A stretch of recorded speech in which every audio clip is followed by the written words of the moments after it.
महाराष्ट्र में कुछ ही दिनों में विधानसभा के चुनाव घोषित होने हैं। दोनों ही तरफ के गठबंधन अभी तक सीट शेयरिंग का मामला फाइनल नहीं कर पाए हैं। हमारे साथ इस पर बात करने के लिए समाजवादी पार्टी के महाराष्ट्र अध्यक्ष अबू हसीम आजमी जी हैं। सर, ये बताइए कि लोकसभा चुनाव में तो आप महाविकास अघाड़ी के साथ थे। सीट शेयरिंग अभी तक वो आपस में फाइनल नहीं कर पाए। आपसे कोई बात हुई है सीट शेयरिंग को लेकर? नहीं, मुझे अफसोस है कि ये जो रवैया है इस तरह से कि सीट शेयरिंग में ये लोग अभी तक उसका डिसाइड नहीं कर पा रहे हैं। इसका मतलब क्या होता है? अभी पिछली बार जो है, देखिए, हमारे एरिए से मानखुश शिवाजी नगर से ही आने के बाद जो वहाँ चुन कर आए हैं पाटिल साहब, संजय पाटिल साहब, वहीं से जीत मिली उनको। इसका मतलब ये नहीं हो गया कि सब वोट बैंक जो है शिवसेना का हो गया। मैं हिल हूँ, हमारा कोई आदमी खड़ा नहीं था एमपी का, इसलिए सब वोट को मिला। लेकिन जो इलाका हमारा है जहाँ हम चुन के आ सकते हैं, उनको तुरंत आकर वो इलाका बांट देना चाहिए। मैंने 12 सीटों की मांग किया है और मैं खुलेआम कह रहा हूँ कि मैं मानकुश शिवाजी नगर, भिवंडी की 2 सीटें, मालेगांव की और धुलिया की, ये 5 सीट तो मैं लड़ने वाला हूँ पक्का। ये अगर ये लास्ट तक लटका के रखेंगे, मैं कितने दिन इंतजार करूँगा? 5 सीट तो पक्की है, मैंने 12 सीट मांगा है और उसके बाद निगोशिएट करूँगा मैं उनसे जिन सीटों पर। अब आप कहेंगे कि आप सब ऐसी सीटें लेंगे जहाँ माइनॉरिटी ज़्यादा है। जहाँ मैं चुन के आ सकता हूँ वही सीट लूँगा, जहाँ चुन के नहीं आ सकता हूँ वो सीट क्यों लूँगा? भिवंडी की दोनों सीटों पर मैं दोनों सीटों पर एक साथ चुन कर आया हूँ बगैर अलायंस के। तो मेरा कहना है कि हम लोगों को तुरंत जो है पार्टी छोटी हो जाए चलेगा, लेकिन देश बड़ा है। हमें सीटों के ऊपर झगड़ा नहीं करते हुए जितनी जल्दी हो सकता है उसको सीट बंटवारा करना चाहिए। देखिए, आप अगर चाहे सारी पार्टियां कह रही हैं हम यहाँ लड़ेंगे, यहाँ लड़ेंगे, यहाँ लड़ेंगे, सारे कार्यकर्ता तैयार हो रहे हैं। कल आप जो है एकदम लास्ट डे आप कहेंगे कि नहीं, ये सीट इनको दिया, ये इस पार्टी को दिया, इसे, तो जिनको आपने उम्मीद रखा हुआ है वो नाराज़ हो जाता है, फिर वहाँ से खड़ा हो जाएगा, फिर वोट बढ़ जाएगा। तो इमीडिएट जितनी जल्दी हो सकता है इसका बंटवारा हो जाना चाहिए। सर, जो माइनॉरिटी बाहुल्य इलाके हैं वहाँ पे इस बार शिवसेना उद्धव ठाकरे गुट भी दावा कर रहा है, एमबीए की बात करें तो, और कांग्रेस भी दावा कर रही है। तो कितना मुश्किल देख रहे हैं आप? मैं तो दावा नहीं कर रहा हूँ परेल में, मैं तो दावा नहीं कर रहा हूँ वालकेश्वर में। मैं वहीं दावा कर सकता हूँ जहाँ मेरा वोट बैंक है।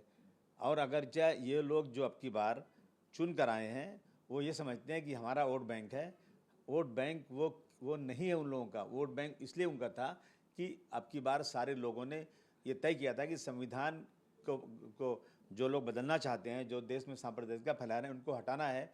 और हम लोगों ने इलेक्शन लड़ा नहीं था, बहुत सारे लोगों ने इलेक्शन लड़ा नहीं था, वो पार्लियामेंट का इलेक्शन था, ये असेंबली का इलेक्शन है। असेंबली के इलेक्शन में ये समझना कि वो मेरा ही वोट बैंक है और वो भी खड़ा करेंगे, मैं भी खड़ा करूँगा, मालूम पड़ जाएगा दूध का दूध, पानी का पानी। आपसे कोई बात हुई है और कितने दिनों तक आप इंतजार करेंगे उनका?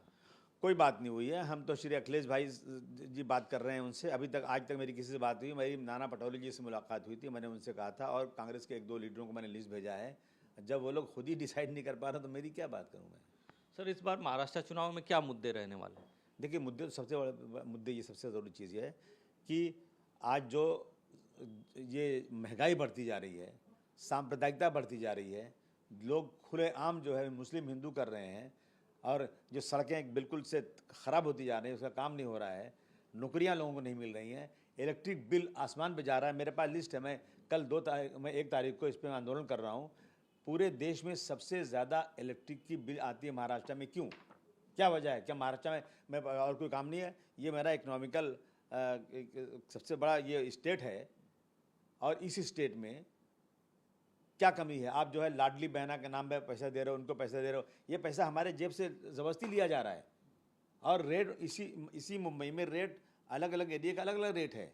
भाई, कोई बिजली की बिजली कितने में भी खरीदे, हमें क्या मतलब? सरकार की जिम्मेदारी होती है कि जो है हर एरिए का सरकार एक रेट करे और उसके बाद कंपैरिजन करो कि सबसे ज़्यादा अगर बिल महाराष्ट्र में हो रही है तो इसको ख़त्म किया जाए। इस पर हम लोग कर रहे हैं, ये सारे हमारे पे इशू हैं। अभी हम लोग मेमोरेंडम बना रहे हैं। हमारा एक इशू बहुत ज़रूरी, सबसे ये हमारी मांग है कि एक ऐसा कानून लाया जाए कि कोई किसी के धर्म के बारे में, कोई किसी व्यक्ति, जैसे डॉक्टर भीमराव अम्बेडकर साहब हैं, गांधी जी हैं, और छत्रपति शिवाजी महाराज हैं, कोई देवी देवता हैं, मंदिर है, जो जो रिलीजियस किताबें हैं, कुरान शरीफ है, हुजूर सल्लल्लाहु अलैहि वसल्लम है, इनके बारे में किसी ने भी अपमानित बात किया तो उनको कम से कम टेररिज्म का कानून बनाकर जेल में डाला जाए, ताकि कुछ साल जेल में रहें।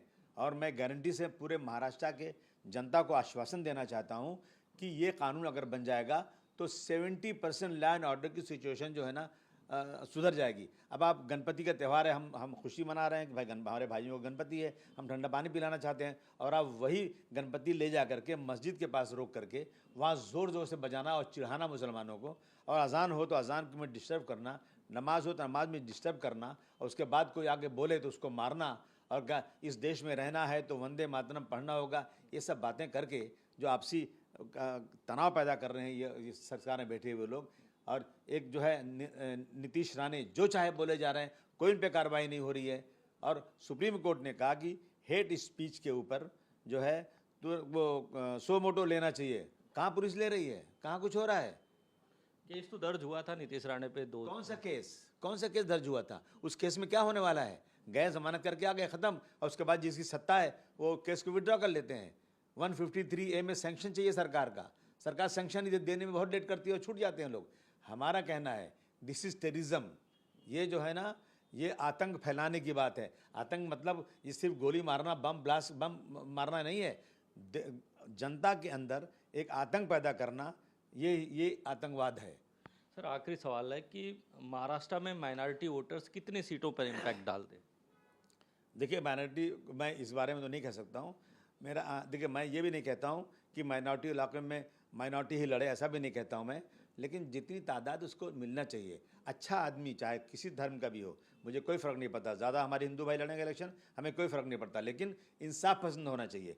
आज अगरचे कहीं कुछ हो रहा है, जैसे अभी ये धुलिया के क्या नाम है, जगह का नाम है दंडौचा, क्या नाम है, दोंडाइचा में फसाद हुआ। किसको वोट दिए थे लोगों ने? कांग्रेस के वाले को वोट दिए थे लोगों ने। अब कांग्रेस के आदमी से कहा जा रहा है कि चलो शिकायत करने पुलिस में, वो नहीं आ रहे हैं। हम वोट उनको दे रहे हैं, लेकिन वो इसलिए नहीं आ रहे हैं कि अगर मैं चला गया गणपति में जो दंगे हुए उसकी शिकायत करने, तो मेजॉरिटी का वोट कम हो जाएगा। मतलब क्या, हम वोट दें जिनको, वो जीते या हारें, लेकिन हमारे साथ तो खड़े रहना चाहिए। वो खड़े रहने को तैयार ही नहीं है। इस तरह की सिचुएशन बनती जा रही है। तो आजमी जी का कहना है कि जो लोग धार्मिक उन्माद फैला रहे हैं उन पे कार्रवाई नहीं हो रही है, उन पर कड़ी कार्रवाई होनी चाहिए, चाहे वो किसी भी धर्म के हों, किसी भी जाति के हों, और ऐसे लोगों पर अगर कार्रवाई होती है तो 70% जो झगड़े होते हैं, फसाद होते हैं, वो रुक जाएंगे। कैमरा अंचल के साथ इंद्रजीत सिंह, न्यूज़ 24 मुंबई।